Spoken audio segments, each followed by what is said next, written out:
And that is very, I find, motivating for people who are builders. That's what they want. They want that freedom. They want that latitude. Hello, everyone, and welcome to the Smart Aging Podcast, brought to you by GoIcon. My name is Karina, and I'm your host. This podcast is all about rethinking the aging experience and making it truly iconic. We'll be chatting with amazing people like senior living leaders, industry innovators, and even iconic senior influencers to share fresh ideas on keeping communities just like yours happy, healthy, and thriving. Today, I'm excited to chat with our CEO of GoIcon, Ryan Galea, who's the one with the entire vision behind this podcast and behind GoIcon. Ryan leads the company in our mission to enhance communication and engagement for senior living operators, residents, families, and staff, while serving over 2,000 senior living and skilled nursing providers in the U.S. and Canada. Ryan, welcome to your very own Smart Aging Podcast. No, thank you for having me. This is our first one, right? Yeah. To cut off. Nice. Yeah, I'm really excited. To be here. Yeah. Likewise. This is awesome. I'm so thrilled to be able to host a podcast, the Smart Aging Podcast, because I'm super passionate about the senior living industry, and I know you are too. So I would love if you could give a little bit of your background, how you got to where you are now, and really what made this whole thing begin. Absolutely. So the whole journey started right before COVID. I was working in finance, doing the Wall Street thing, and kind of thought that was what I was going to do for the rest of my life. In the back of my mind, I always wanted to do something more entrepreneurial, but it was one of those things where I was kind of kicking the can down the road and kind of figured, at some point I'll do it, but it's not something for now. Right around that time was when actually I had a close family member, my grandmother, got sick. And although this was in Canada, similar challenges exist there in terms of kind of the senior care ecosystem. And she just experienced very low quality care that made the experience that much more difficult for me, her, and obviously the rest of the family. And it wasn't because of the caregivers. It really came down to just, you could tell they were just overworked.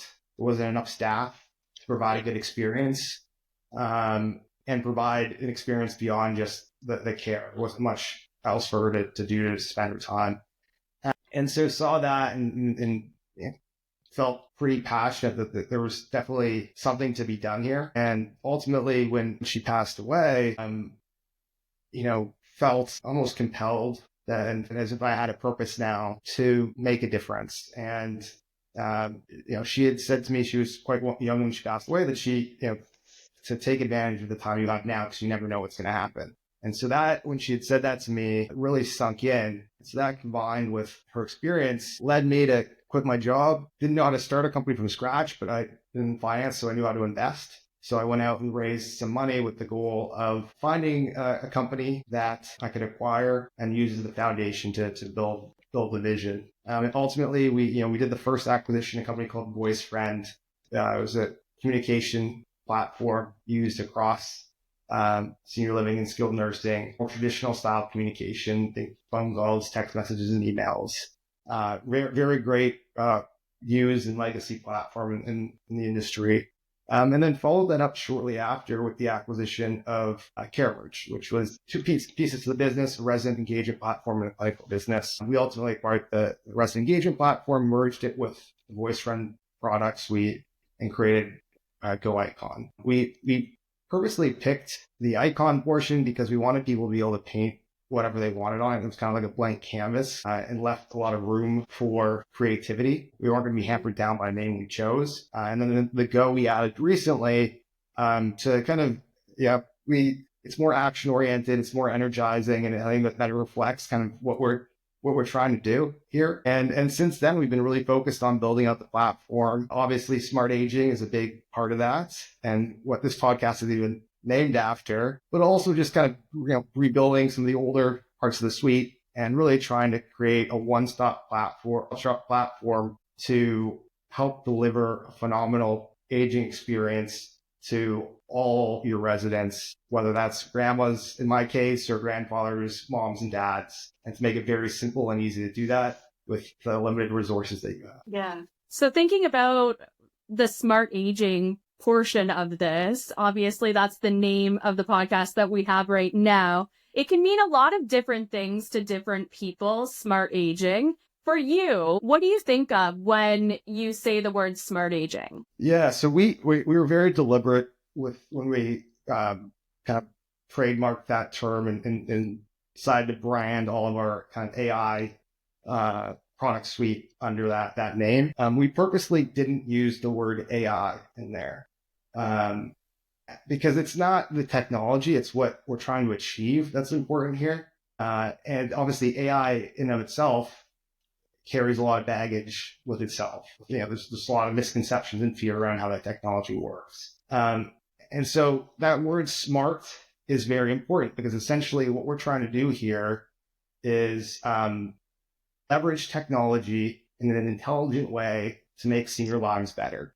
And so it's not just adding tech for the sake of adding tech. Smart aging is really about, again, that smart, doing more with less. How can we be smart with how we work? It's not just digitizing tasks. If you think about all of the great stuff that goes on behind the scenes when staff aren't interacting with residents, they're spending hours, keeping track of resident likes and dislikes and building out the programming calendar, trying to put together a list of things that they think the residents will enjoy, and then noticing those small details day to day that will change someone's day when they raise it. And so it's just a lot of work. And so smart aging comes down to fundamentally, how can we help you be smart with delivering an aging experience? And so it's automating manual, tedious tasks, helping you make sense of all the data you have to drive actual insights. And then it's providing, from a wellness standpoint, for those who need it, ways to basically both design better programming, but then also engage in better programming that's more suitable to achieving wellness outcomes. Again, all routed in the same fundamental technology and really coming down to that being smart. Yeah, I remember working in the field and having so much extra work to do when I'm using pen and paper, or I have to come up with all of these different ideas or understand all of the interests and things that my residents used to really enjoy. And so this smart aging technology really just reduces all of that extra that you have to put into the job behind the scenes. So it's great. Exactly. Question for you, because we were talking about smart aging and how it can be a little bit, I guess the word is scary to some people when using the word AI or technology like that. What do you think are some misconceptions about using technology these days within the senior living industry? I mean, there is a bunch. And again, that's one of those big reasons why we don't want to pick a term that carries baggage with it. When people think AI is a brand new technology and it's something to be fearful of, truth is it's been around for a very long time. People just weren't aware that they were leveraging it in their daily lives as much until kind of the last couple of years, where the technology definitely accelerated and become a lot better over the last few years. But it's always been in the tech we have, and it's not really intelligence. It's just taking large volumes of data to either make predictions or generate new ideas. And so I purposely, because of all that baggage, don't like to use the word AI because people paint their own experiences onto it. But that's one of the big ones. The other one, which I really, really bothers me, and that's still something we see, is that they don't think that people don't think residents in senior living communities are ready for app-based technology, that they won't use an application. We obviously offer a lot of products and even can do old school phone calls with people who actually aren't ready. And there are people who actually aren't ready who don't want to use it. But I think the volume of people who would use the app-based approach is a lot greater than some of the staff might even think. Spending a lot of time in communities. I mean, most of the people now have a smartphone and they're scrolling through pictures of their grandchildren. So they know how to use it. And I think, it's that the tech really does improve experience. It does make their lives easier. And they should be given the opportunity to try it and experiment with it rather than someone making that sweeping decision for them that they're just not ready for. Yeah, I agree. I think that even over the past 5 years since the pandemic, it really has increased the comfortability, I guess, of the residents that are in senior living right now with the use of technology, because at that time, there wasn't an option. That's sort of what we had to do at that time to be able to communicate with other people. And so they were sort of forced to learn how to use technology to stay in contact with different people and stay active and engaged at that time. And so I think that the past 5 years have really helped that age group and be able to take on that new learning environment of technology too. So, yeah. Where do you think that you see technology in the future in senior living? How do you think that it'll shape senior living? It's interesting because I think it'll shape it in really two ways. And the first way is actually more kind of indirect. And I think it's something people should be cognizant of, that technology, especially what's coming with AI, and particularly around how AI can enable robotics and really take that to the next level. The type of tech that's going to come out with because of that is going to enable the senior to stay in home for a lot longer than they otherwise would. And so looking at senior living as very much a kind of needs-based setting where it's kind of the last resort, that can't be the way we look at things, or that can't be the way the public looks at things or looks at things in senior living, which is, I think, the case with a lot of people still. Although I will say that movie that show that came out recently, was it Man on the Inside? Yeah. That did do, I think, some good things for the industry in terms of shaping perception. I had a lot of friends who up until that point in time still thought of senior living as nursing homes. Yes. And so then they, is that really how it is in some of these communities? Like, yes, it's some of them are very vibrant, and it's a great place to, kind of experience those years of your life. So with that said, and knowing that tech is going to really enable that older adult to stay in the home if that's what they want to do, the experience portion of senior living is going to become that much more important. The value that senior living will provide is very much the social and community setting that you're not able to get living at home. And that's important for so many reasons, obviously, from a health and wellness standpoint. So when you look at the technology for senior living, focusing on things that are going to help deliver that experience. Mm-hmm. And AI is one of those very powerful tools to help personalize and tailor the offerings in the community to the unique individuals that are living there at a point in time. And so, I see there's kind of two sides of the coin here. And I think the communities that embrace tech to provide an experience are the ones that are really going to succeed in the future. I agree.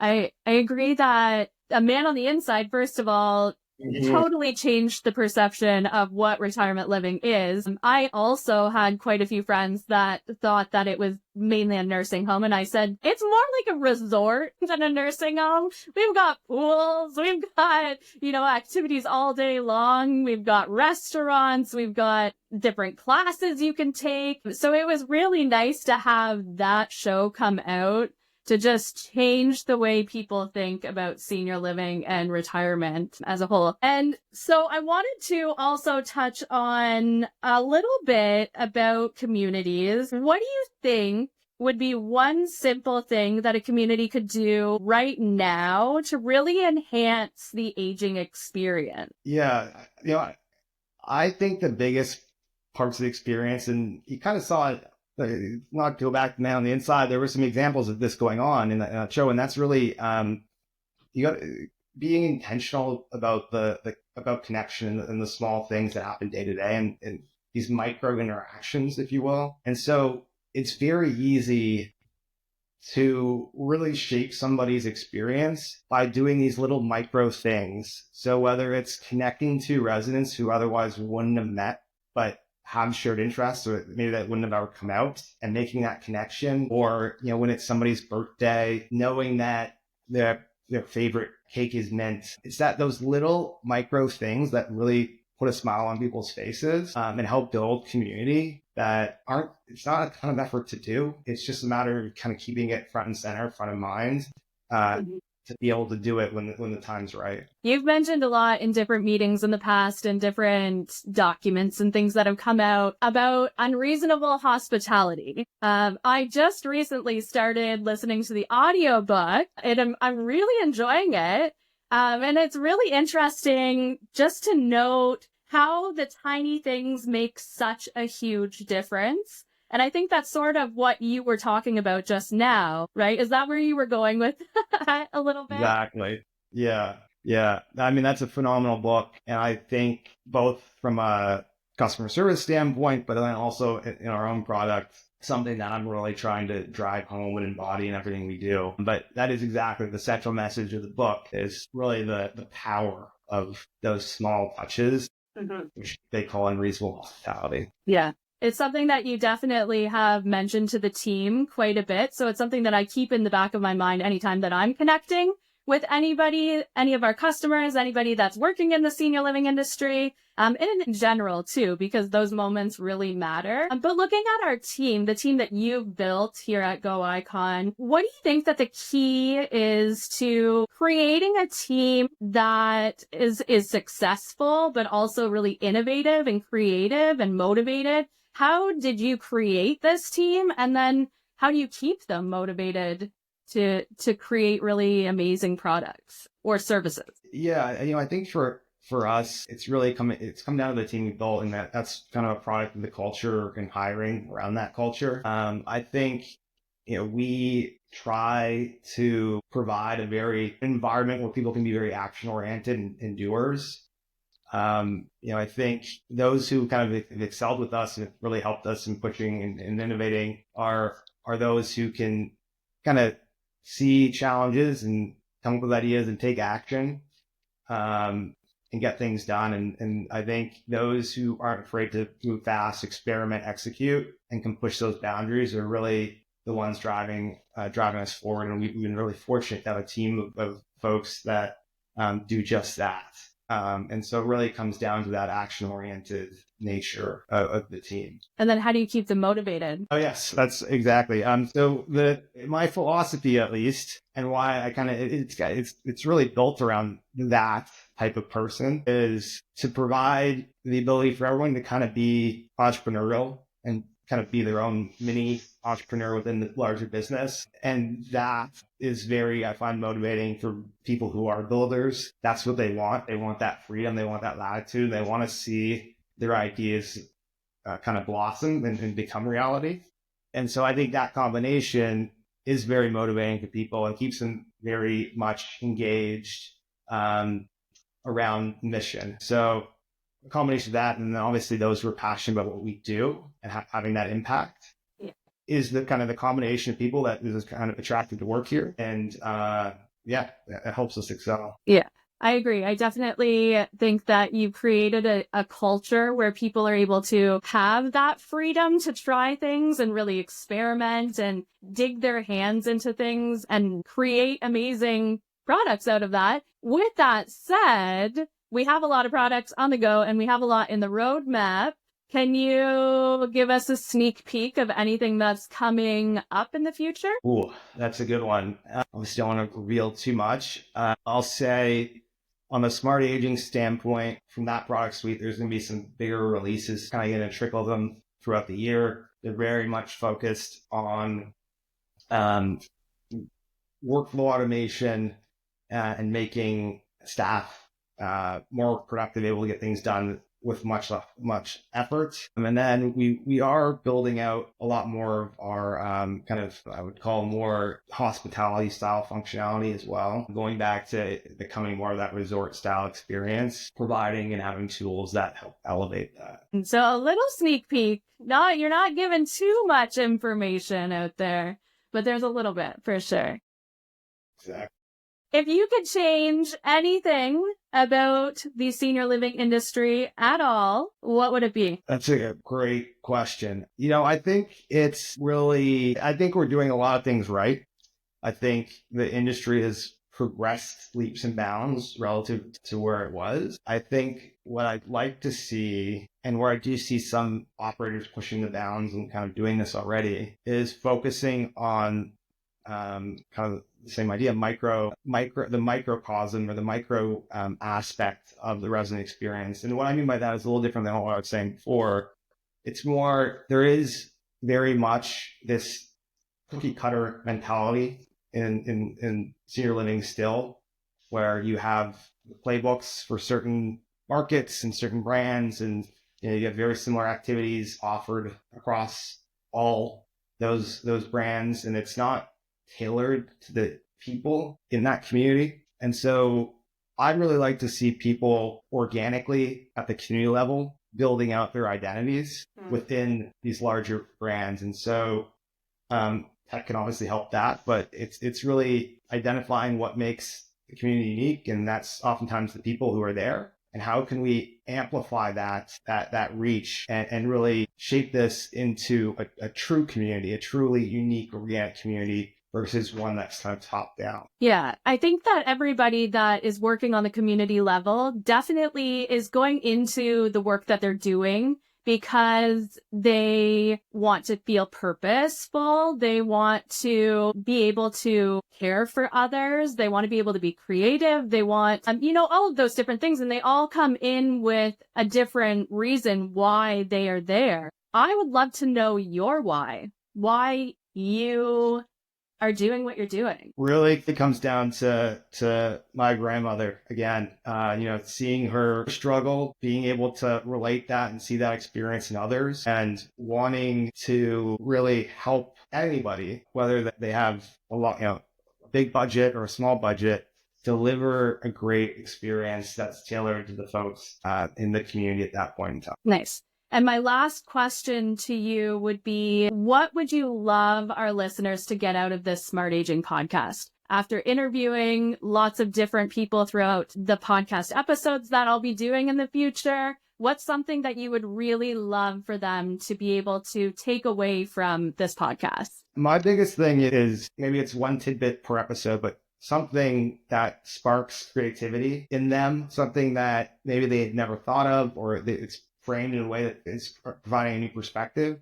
But just one of those tidbits and maybe that tidbit isn't an idea itself that they can action, but it's the spark of an idea. And that's really, really what, I hope our listeners can get out of it. And I think we're going to have a lot of guests from all sorts of areas of the industry. And so I think it will provide a nice mix for people, especially those who might not have heard some of these voices and these different types of roles that we'll be speaking with.